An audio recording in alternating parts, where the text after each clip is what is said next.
sobrang konti lang ng buhay ko. Tulog ko. Gago, mamamatay. Patay na ako. Bobo kasi.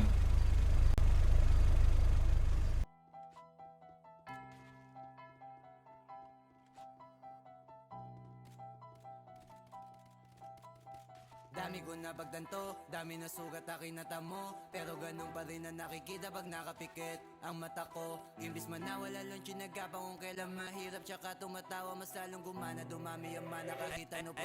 Sige bira, papunta na sa taas. Kumapit baka makalas.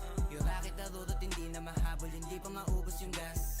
Ang daming handa na manapak ng tao, matawag lang na malakas. Samantalang kami hindi nagpumili sa bunganga nila lumabas. Kami lang magdidikta kung ano ang gusto ay mapipinta. Yung mga pikon manahimik na malamig dumating pag mainit ka nasisilip na. Distansya pagitan ng kayang gawin ng tunog ay masyado malawa. Kaya nang pinagkaiba ng tumitigil sa taong hindi mo maawat. Ganun naman tayo magatay sa 30.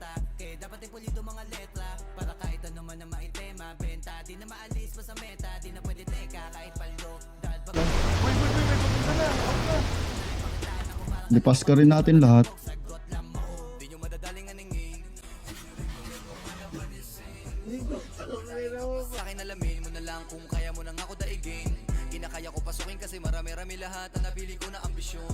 Kung hindi kita kautak ay hindi tayo pareho, di tayo magtutugma na mission, mansyon. Ang aking hangad, kaya dapat sa isto magbabad. Mating tawa sa kabig, paglapag, salpak. Ginawa ko lahat din ng apak. Tumayo na sa pagkalagapak, hangad na marami pumalakpak. Ultimo sa one suma sa pakbakbak, hangad ko na magulat lahat. Pinangako sa sarili, pinagana na maigi, pinadala mga tira nakaposin. Nagada mga hilig, nagapuya, mga titik nagiba, ang mga tinig at malabo mapahus. Iniwasan na mamili dahil dami nakasilid, dami nakatinding mga boss. Galawan na malalimit sa bayan ng mga init, kaya